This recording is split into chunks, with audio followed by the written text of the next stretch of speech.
On behalf of United Nations Association, I want to thank you all for being here, truly to join us on this day and what I believe is going to be an amazing panel roundtable.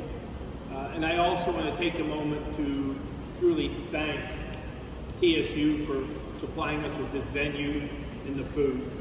Yes, please.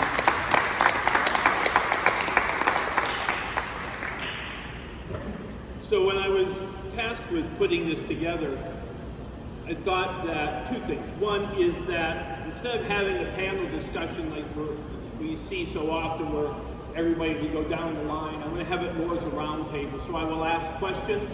Some of them will be specifically addressed to the three younger panelists, but even with those, the other two panelists can join in at the end. I want to get as much input as I can.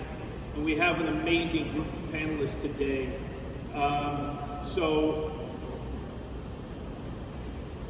what I want to do is pose questions based on situations that I think youth are facing today, primarily in the United States, but also the world over. And instead of dwelling on those and just commiserating over them, I want to address them and try to find ways through our panelists to find solutions or gain insights into how we can correct these to bring the future a little bit brighter for everyone. And before we begin, I just want to relay a story that I think is so pertinent for today's discussion. And a while back I had a discussion, a great conversation with one of our panelists, Sharon Hurt. And Sharon told me a story that just, even thinking about it now, it fills me with such hope. And she was, I'm going to paraphrase it a little bit for brevity, but she said she was in an elementary school here in Nashville. And, what? Be close to the mic. That's not on. It's not working, so I'm yelling. Get him in the back.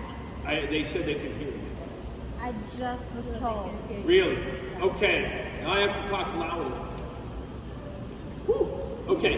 So anyhow, Why does she use look? Here's one that's on the stage. Wow. Okay, so we have brilliance in the audience. Thank you. But now I can't talk because my hands are.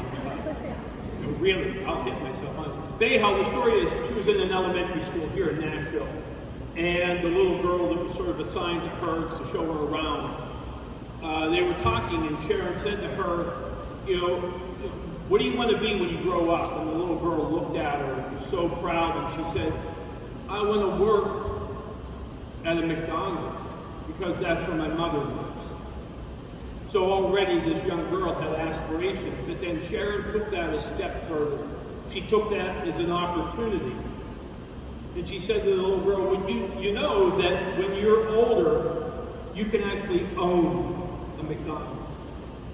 She said the little girl looked up, her eyes got big. She said, really? And that moment, Sharon lifted that little girl's aspirations and possibilities so significantly. And that's what each and every one of us in this room can do every single day.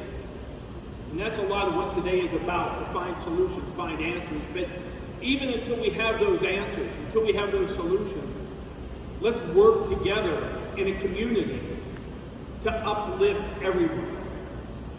It's so easy to just say hello to someone on the street that's a stranger. Why not? I have found that to be so empowering for people. But to talk to somebody and ask them, especially a young person, a young child, what are your aspirations? But even an older person, what are your aspirations? Well, did you ever